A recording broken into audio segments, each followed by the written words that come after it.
Hello and welcome to Cutoff Genes, the podcast that teaches you how to find your truth using nothing but DNA. I'm Julie Dixon Jackson, and I'm a genetic genealogist, heretofore known as the Gen Genie. And I'm Renee Colvert. I'm back, and I still don't understand anything. So I'm here to ask questions. Yippee! Yahoo! Boy, did I miss you.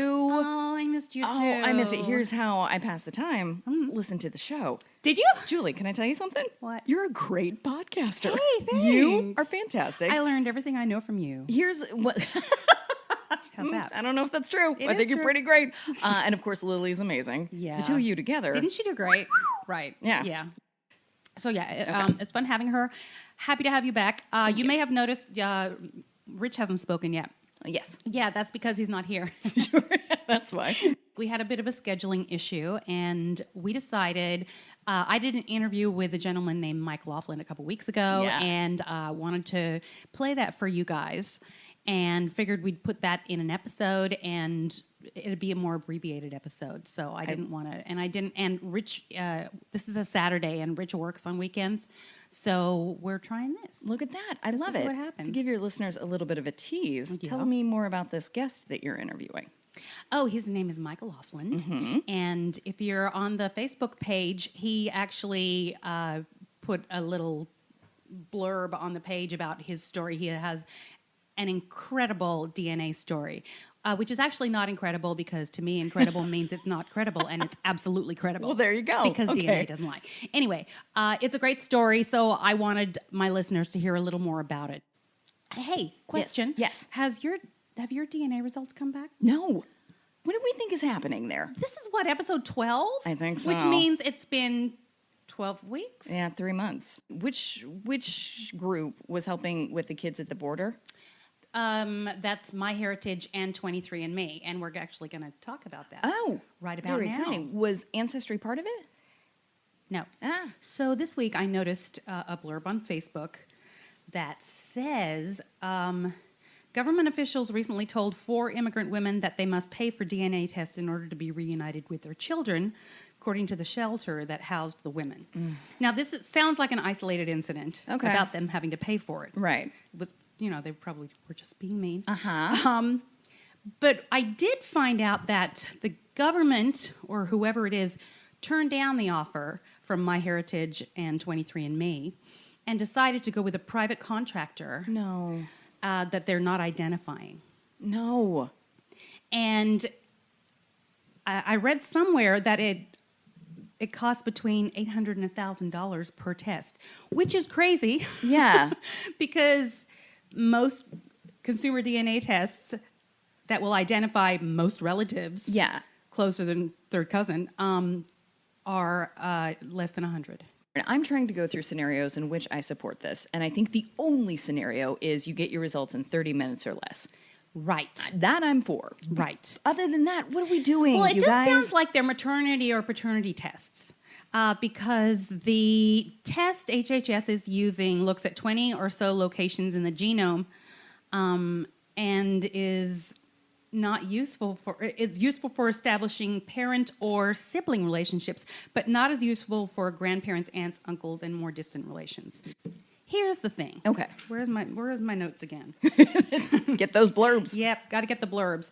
Okay, refuse to name the contractor. I already said that. So the tests are required for a lot of the immigrants because paperwork regarding their children was taken by customs at border control or immigrations and customs enforcement. So it's their fault. Yeah. It's the government's fault for taking their Right. papers. And that's the thing, is that the person who created the problem, I'm not super confident can have a good solution. Super confident is a good way to put it. Yeah. Or not super Yeah. confident. Okay. Well, boy, I don't love that Boy, news. howdy. Boy, Yeah. I don't love that news. Yeah, it's obviously still developing. It has been for way too long. But we will, I guess, keep monitoring. Well, thank you for that keeping us terrifying abreast of the situation. All right. Here's actually a listener question. Jeff Pipkin, Great name. fun to say. Julie, love the podcast. I'm still catching up on episodes, but a topic of discussion recently about sperm donors sparked a question for me. Okay. I saved this one for you. Okay, thank you. Do you have any idea how many potential biological offspring a donor can produce, is there a record for the most? Ooh. Yeah. So I found 3 separate stories about 3 different individuals. And I'll start with this one. Simon Watson, he's 41, he lives in England, and he's been an unlicensed sperm donor for 16 years, donating once a week from a Facebook page. Oh, boy. Yeah, he has a Facebook page. Okay. And he said usually 1 baby a week pops out. I reckon I've got about 800 so far. So within 4 years, I'd like to crack 1,000. He's obviously a lot more affordable than going through the NHS, which is the British National Health Service. Right. Because they charge $500 to $1,000 per cycle treatment. Okay. And he obviously is nowhere near that. However, if you go through the NHS, men are allowed to father no more than 10 children. That's nice. Yeah. I mean, I can think of obvious reasons why, but is there some sort of health reason that I'm not thinking of that they keep it to 10? I don't know, but there's actually something in the next profile Okay. that might answer that question. Okay, let's see. In the 1980s, Dr. Kirk Maxey fathered, by his count, some 400 children. Okay. Now he wants to see better regulation of sperm donation. Hypocritical? Maybe, but he might also be onto something. So he's a 51-year-old Michigan doctor, and he's one of the country's most prolific sperm donors. For 14 years, between 1980 and 1994, he donated his, I'm not going to say what word it was, but it's not very nice, twice a week for Okay. $20 a pop. Okay. Now he's done the calculations, and he figures that he could have upwards of 400 unknown children, many of which could still live in the area. Ooh, okay. Right. So we got 800 and 400. Yes. Okay, that's our contenders. Yeah. The New York Post calls Maxey a sperm shooting star. New York Post. Yeah, that sounds about right. Okay. Yeah. So anyway, he apparently had a change of heart about the whole thing. Uh-huh. He says part of his motivation was altruistic. He loved having kids, although he wasn't in their lives. And to have these women doomed to wandering around with no family didn't seem right. Ugh. And it's easy to come up with a semen donation. No kidding. Yeah. Yeah. But 25 of it was some other motivation, some paternal instinct or biological drive to father as many children as possible. Ew. Yet now he has come to realize that his donations could lead to trouble as more and more of his biological children come of age. You think? What are you doing? Okay. So in 2007, 2 of his daughters found him through the donor sibling registry. So far, they are the only of his donor children to contact him. They meet several times a year and go rock climbing and have ice cream. That's what it says. I want some other people to weigh in on this. Is that what his daughters are also reporting? Or is he Who knows? Just buffing it up for us a little? Okay. So then he had this oh my God moment. Uh-huh. Thinking, how many kids have been produced? Right. Now he has this moment. Yeah. He said he thought the doctors were keeping track of each birth, but when he realized they weren't, he began to worry. What if they started dating each other? Bingo! There we go. Yeah. There it is. He Okay. also began to worry about their genetic health. I wanted to know if I have anything totally lethal or deranged or recessive in my genes that I may have passed along. Now, isn't that something that he should have been tested in the Of first course. place? Yeah. But I guess if you're donating in the 80s, you don't Maybe have the the capacity to do that. So he has been tested and found he does not carry any scary genetic defects. So Okay. kudos. Great. Phew. So leaving aside the weirdness of half-sibling incest, there is not too much to worry about. Okay. It says most clinics don't currently offer genetic testing or particularly in-depth counseling for prospective moms. Okay. And he said, all I'm really advocating for is the absolute informed consent for the mothers. Yes. Was that not already there? I don't know.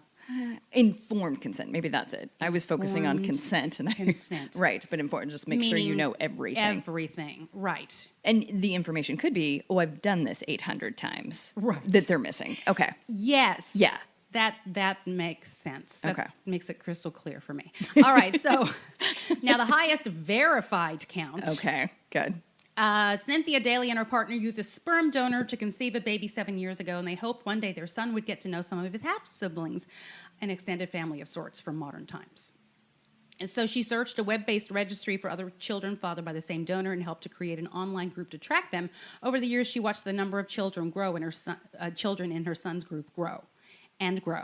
Today, there are 150 children, all conceived from sperm from one donor who is anonymous. Okay. In this group of half siblings, and more are on the way. It's wild when we see them all together. They all look alike. Okay, so Also, where did they get all of them together? Where did that happen? online, probably. Oh, okay, sure. Okay, yeah, that makes You sense. can do anything with the interwebs. It's true. Yep, it is true. Great answer. Great question. That was a great question and fun, and I feel dirty. Yeah, little bit. exactly. A little bit. And then not at all satisfying. Very gross. Yeah, not at all satisfying is good. Okay. I have one more thing. Okay. I saw a documentary called Three Identical Strangers. Yes, I've been seeing yesterday. you put that on the Facebook group. What can you tell me about it? If you don't know, I'm not going to give the whole thing away, but it's about triplets who were adopted out to three separate homes without knowing about each other, and their parents didn't know about each other either. Huh. So, and The parents who adopted didn't know that they were adopted one of kid. triplets. Okay. Yeah. Okay. Yeah, Eek. yeah, that's Yeah. yuck. So, and I actually remember when this first happened, when they first found each other. Right. It was in 1980. Okay. And I remember them on Donahue, I think. Yeah, they're these three charming young gentlemen. I think they were 19 at the time, and they kind of, for that time, had their own little viral moment. Right. And they had one little tiny scene in Desperately Seeking Susan and blah, blah, blah. Right. Anyway, it's a fascinating piece of storytelling and often triggering for people like me. Sure. It got down to stuff that I didn't think it would get to that makes one think Yeah. Okay. about their experience as an adoptee. Right. And highly recommend it. Yeah. Yeah. Okay. And what's it called again? It was called Three Identical Strangers. I wish I had the director. And it's something you can find in theaters. It's in limited run. I would think that soon it'll probably be available to stream. Great. Okay. I'll look forward to it. Okay. Hey, good job getting out of the house too. I'm proud of you.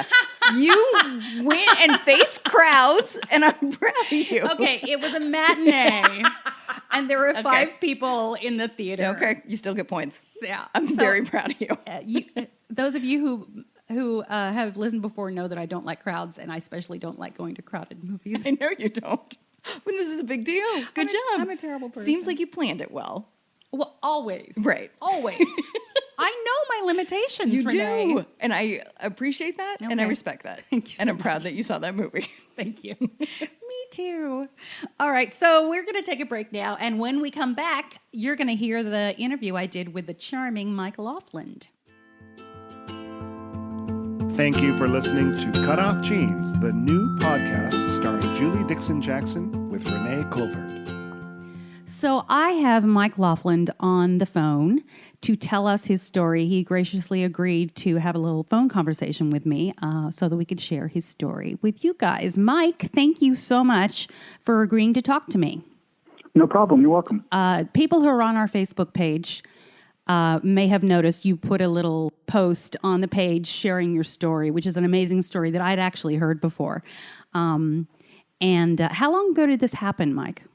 Well, the results Yeah. themselves I got back in mid-April, Okay, so it's relatively recent. 2 or 3 months ago. Okay, Yeah, great. yeah. And where are you?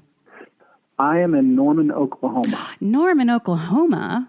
Why do I Yeah, know right in the Norman, middle. Oklahoma?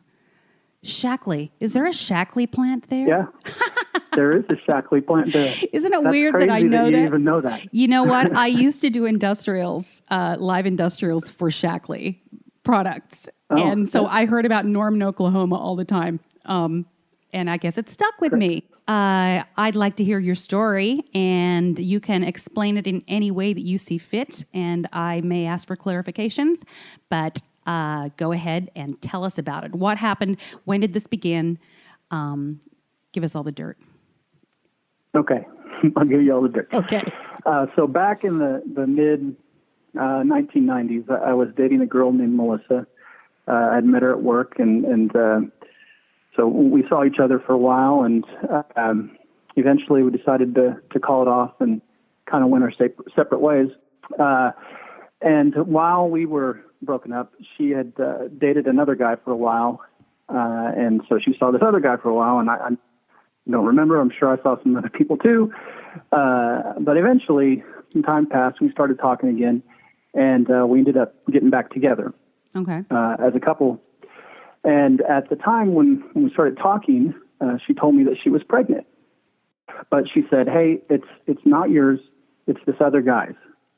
And like I was telling you earlier, the reason that we were so confident that it wasn't mine was because she had informed me that she had her period after the last time that we were together. Right. And she had been with this other guy after that. Gotcha. Right? And a couple other reasons that I won't even get into, but some other rationale that made it even more confident that it wasn't mine. Sure. Okay. So we dated, and so she was pregnant when you started dating again. Oh yeah, she was full on preggo. Wow. I mean, she was, yeah, yeah. So we dated and got back together again, and Logan was eventually born in the summer of 1995.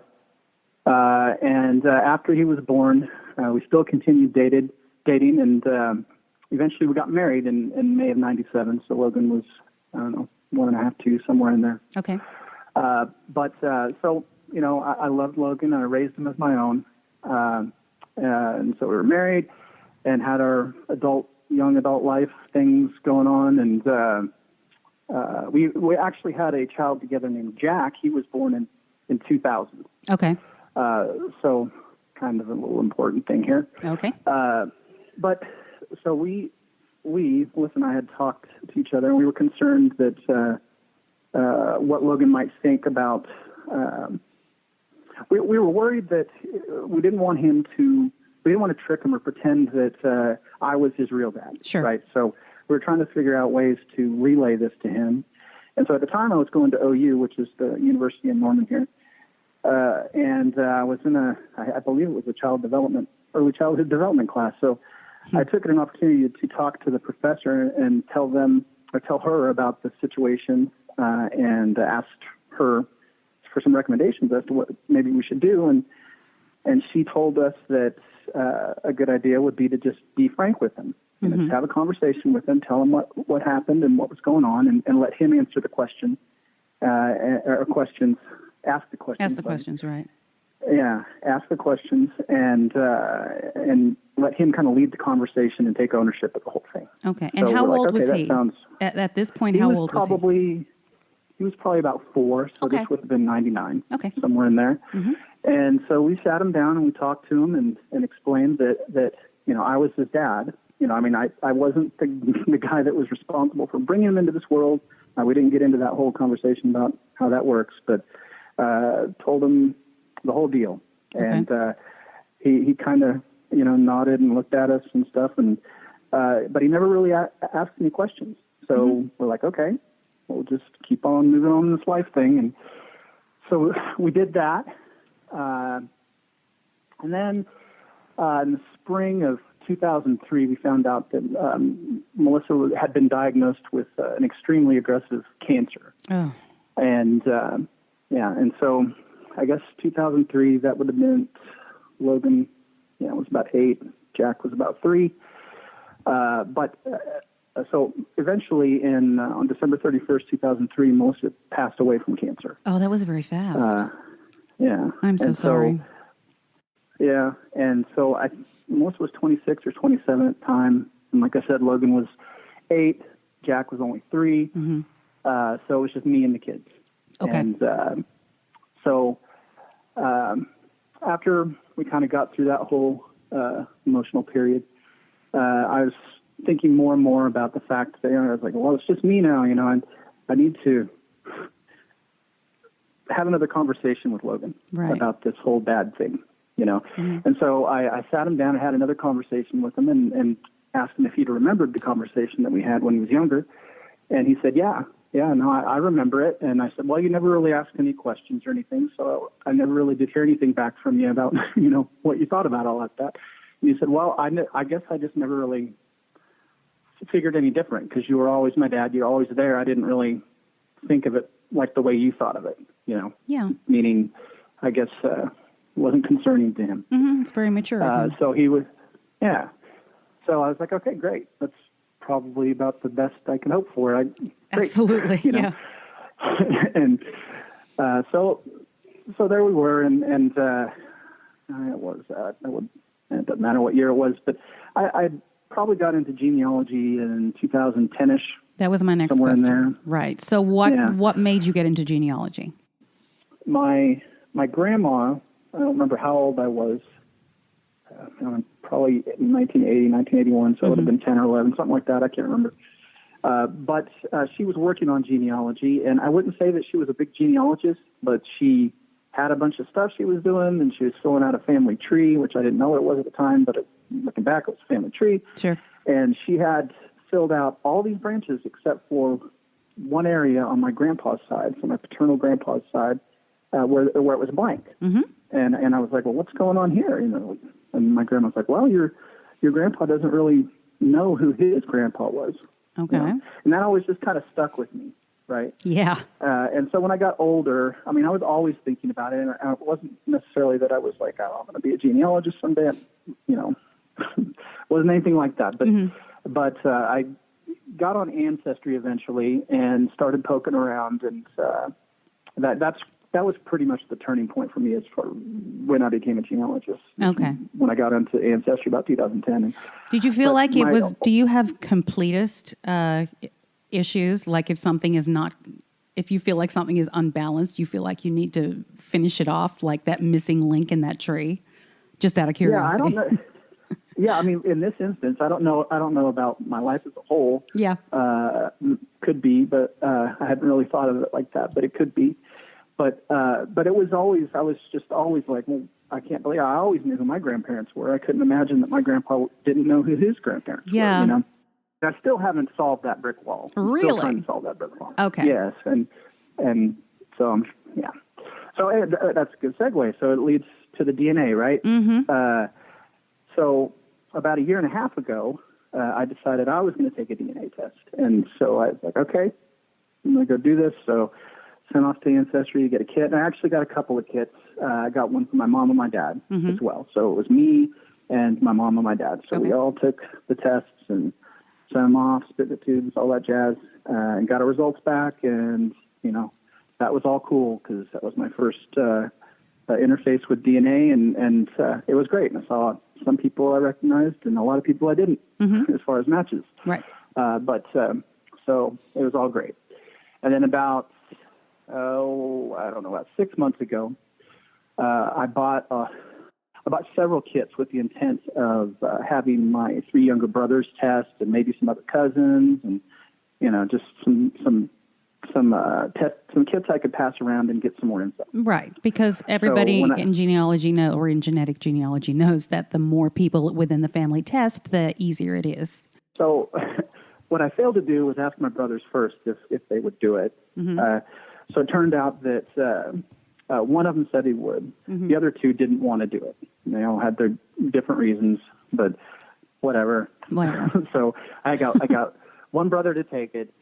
And so I had all these extra tests sitting around, and none of the kids had tested. So I'm remarried now, and I have Logan and Jack, and then I have a stepdaughter, Ferris. So we had 3 kids. We asked them, hey, do you want to take these tests? And they're like, yeah, sure. And so we spit in the tubes and packed them up and sent them off to Ancestry and waited for the results.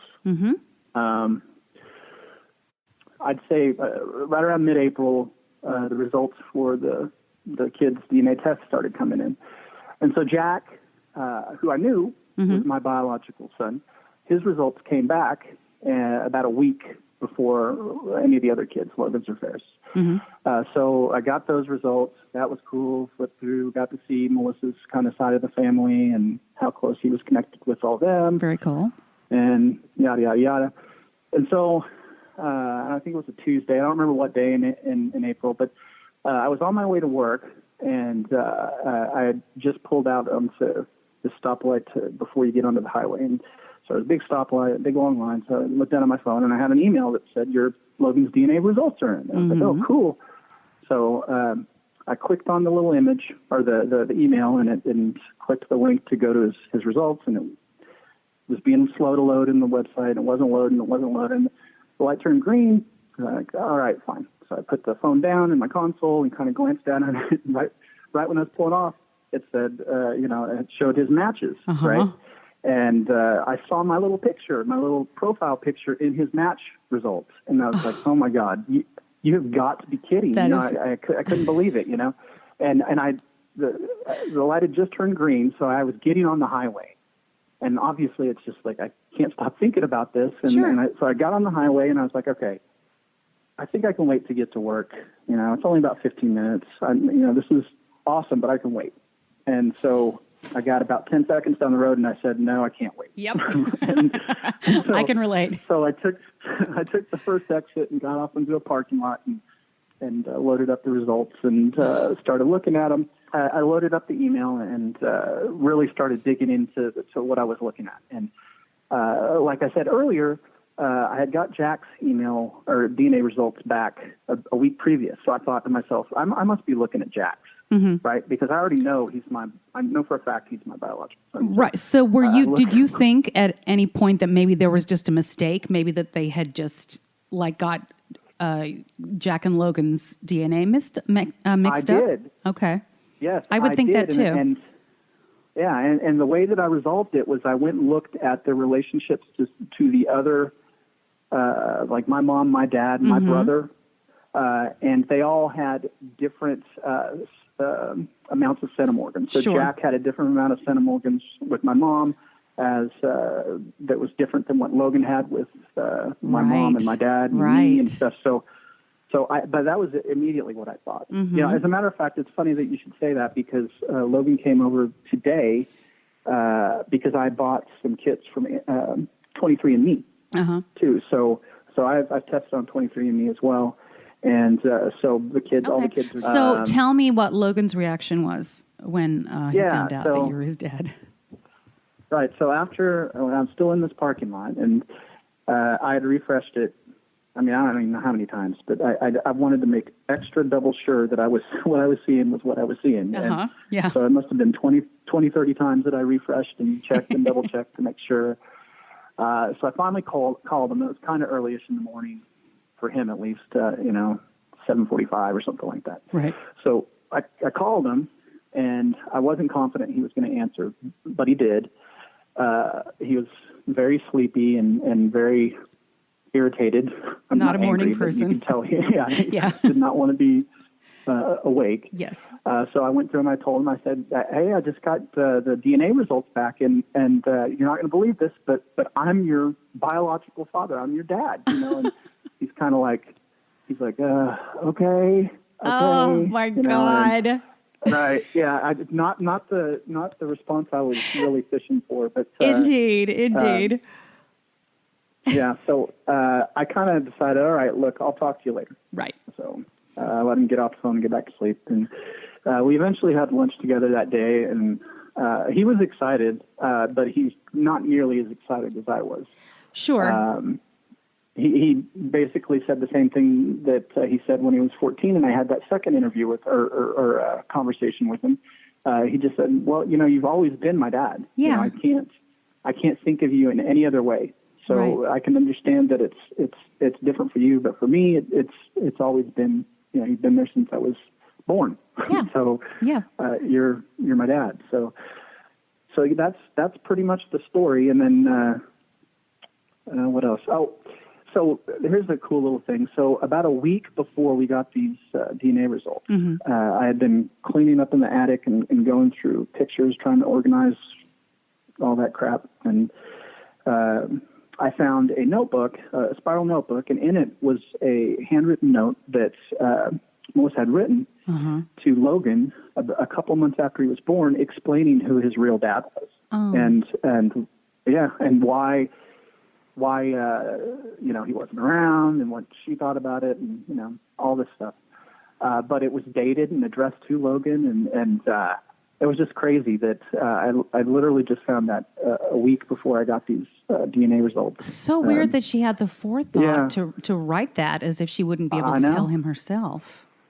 Yeah. Wow. And then, like I said, I mean, I guess, and I didn't know what implantation bleeding was until I talked to her best friend, Melissa's best friend at the time, was one of the people that I called after I found out to tell her this news, Mm-hmm.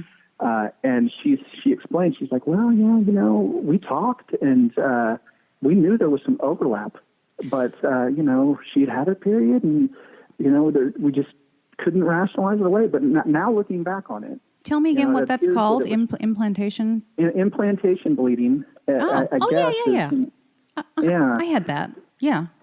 Yeah. That And makes so when sense. I looked it up, I was like, there was all kinds of questions of, how mistaking implantation bleeding for monthly cycle and all this stuff. And so now looking at it and kind of understanding it a little bit, I could see why she was so adamant that it was this other guy's, Yeah. Now, that's pretty much it. That's such an incredible story. I love it so much. Can I ask, was Logan's dad ever in the picture? No. Okay. She did. So in that letter, she did write that she tried to contact him some Father's Day while she was pregnant. Okay. And but she never did meet up with him. Okay. So he just wasn't but interested. We at one point in time, while Melissa and I were living together, we actually moved in with my brother because they had just gotten a pretty big house. Well, it turns out that he lived 2 houses catty corner to where this house was. He being the guy that right. So like every time we pulled in the driveway, we're like, just God, I hope he's not out front. What if he sees Logan? And yeah, it was. Did you ever see him? No, I didn't see him. Melissa said that she had seen him a couple of times. Had he seen her? And even kind of, she said she even kind of passive aggressively walked Logan around out in the front yard. Wow. Wow. But, yeah. So it's funny because obviously she passed away in 2003. That she didn't know that that it ended up being mine. Well, I think she probably does now, Logan. Wouldn't you? Yeah. Yeah. It's so inspiring, and gosh, DNA comes up with some amazing discoveries every week. I'm so inspired by it and excited about it. So, thanks for sharing your story, Mike, and thanks for taking my call. Best of luck to you and to Logan and to Jack and to your new wife and to your stepdaughter and to everyone involved. And enjoy your genealogy journey. If you need any help with that brick wall, I don't know, you're probably better at it than I am at this point. But no, I doubt it. Well, okay. All right. Okay. Well, thanks so much, Mike. I appreciate it. And have a good weekend. You too. Thanks. Thank you for listening to Cutoff Genes, the new podcast starring Julie Dixon Jackson with Renee Colvert. Okay, and we're back. How'd you like that interview? I love that interview. Great interviewing. So great good. answers. Boy, did I have a good time. She didn't listen to I it didn't yet. listen. I don't know, but I bet it was great. Yeah, sure. All right, so I was not going to do an Epic Odyssey today because we already had a story of sorts. So I thought I would do a little mini Perfect. thing. Smart. Are you talking about your listeners or are you talking about me? You weren't ready for my tantrum if you didn't do it. Well, you I'm afraid of, but the listeners... So when last we spoke, and you weren't here, so Right. I'll tell you. When Okay. last we spoke, I had spent the summer of 2014 doing my family tree. Right. Essentially. Yes. And discovered a lot of nutty stuff, and it was really fun. And I wanted to share all that information with my newly found family Yes. in Australia. Plus, I wanted to meet people. I wanted to meet some of my more elderly relatives. Yeah. Who were like my grandmother's siblings. There were 2 of them who were still alive, and I wanted to get to meet them. And I did want to meet Malcolm. Just to say I had, and just to look him in the eye, I suppose. Yeah, I would too. Yeah, Absolutely. right. I mean, I didn't have any lofty dreams of having a wonderful relationship with him. Right. But, you know. And just kind of in general, very rarely am I like, I'm glad I stayed on the couch. So, so that's what I did. So in November, last week of November, I got on a plane. I got on a jet plane. Yeah. And I flew back to Australia. Yeah.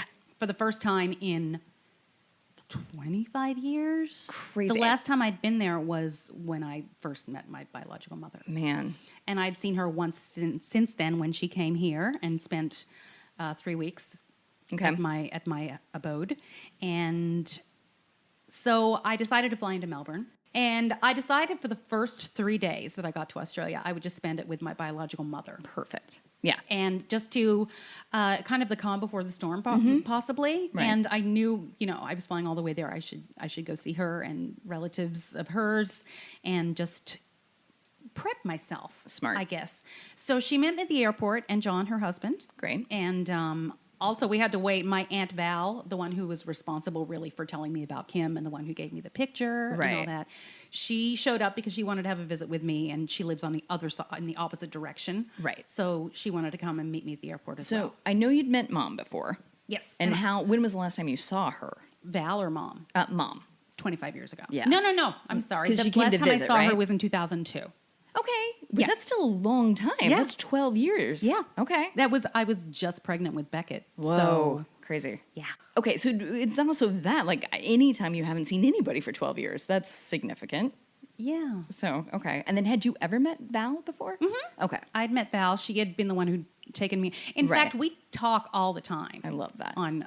She's been very helpful to me and tried to help me get answers to certain things. Yeah. And she's been lovely. And it was so nice that she came to see me. So we went and had a cup of tea. Yeah. And then Lynn and John and I hit the road. Great. To Echuca, Okay. which is a 2-hour drive from Melbourne. Okay. Through the countryside Right. of Victoria. And Echuca is right on the border on what's called the Riverina. It's on the border of Victoria and New South Wales. It's right on I think it's the Murray River. That sounds pretty. Is it pretty? It's very pretty. Okay. It's slightly desolate. Sure. Yeah. And I say that only because I'm a city girl. Right. So, Yep. don't be too judgy. But it's charming. It's a charming old town. And in hindsight, since I was there last, I have discovered so many family members Right. on Lynn's side as well. Huh. Have relatives. She has relatives buried in the Echuca cemetery that she didn't even know about. Come on. Yeah. That's amazing. Yep. Okay.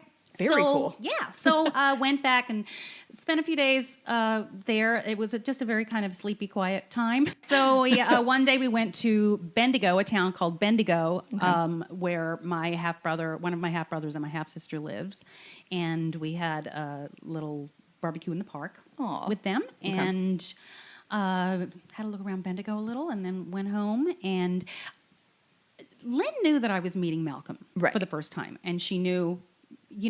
And I tried to engage her a little about it. Yeah. And though she didn't seem concerned, she clearly was not interested in talking about it. Yeah, okay. Does that make sense? It does make sense. I think that is a tough sort of boundary to navigate, and that I wouldn't want to talk about or see my exes, and that's just an ex. I didn't have a kid with him. So I get, like, stirring up the past when it wasn't a great past, I can respect. Yeah, she obviously didn't have happy memories of him, and I had validated that after I spoke to him. I called her and said, well, you were pretty much right. Yeah. I get it. Yeah. So, on all accounts. Right. But at the same time, you're there for a reason. Mm-hmm. And so how did that feel of her not wanting to talk about it too much? It felt fine. She's never been one to go into detail about just about anything. Okay. So You're kind of expecting it. Yeah, I was kind of expecting it. She drove me back to the airport, and I got on the plane, headed for Adelaide, and the next people I was going to see were my Campbell people. Oh, boy. Okay. Yep. How are you sleeping at this point? How are nerves? I didn't realize this until after the fact, and in the next episode you'll see why. Okay. But I was very tense. Yeah. I was feeling very anxious, which I think is probably understandable. But I have this armor that you know about. I do. I put on a front. Yep. And so I pretend that everything is no big deal. Oh, Right. I'm meeting you? Oh, Great. you were married to my biological father that I've never met? Right. And that's perfectly normal, right? Terrific. Yeah. Happy to have that. Let's Right. keep it casual. Right. Yeah, it's intense. And I think especially anything looming for that long. Is intense. That's intense. Yes. Okay. It was intense, and I was. It wasn't until after I spent 4 days in Adelaide, and I'm going to tell that whole story on the next episode. Okay. But it was a hurdle to get over. But physically, did things feel like tight? Yeah. Yeah. Okay. Yep. It was. That's the worst. It was anxiety provoking, and it was also something that I felt like I needed to get to the other side of. Mm-hmm. Completely. If that makes sense. Yeah, I get it completely. I don't like it. I hate that feeling. I get it. Yeah. Me too. Okay. So I'm going to stop there. Sorry, guys. That was a good mini-sode, though. Was it good? Yeah. Okay, good. I love it. So that's the end. Let's see how this all comes together, shall we? Very excited. God bless you, Rich. God bless you, Rich. All right, Renee, how can people find you and where? Oh, and sure. Why? Yes. Why is a good question. I am on Instagram at Renee S. Colvert. If you like dogs, I have a podcast called Can I Pet Your Dog? Yippee! Yes. Do you want to represent Rich? Do you know... Do you have his website memorized? Rich is a songwriter and musician, and you can follow him on Twitter at Castle Songs, I believe is what it's called. I think that's right. You can find us on Twitter at Cutoff Jeans Pod, or on Facebook. We have a very lively Facebook page now. Lots of fun conversations that I'm enjoying watching and participating in alike. And that's called Cutoff Jeans Podcast. Yes. Get in there. And I will say, Get in there. Guess I am not part of a lot of Facebook groups, but the few that I've left are just because we got a few know-it-alls in there. No know-it-alls in your group.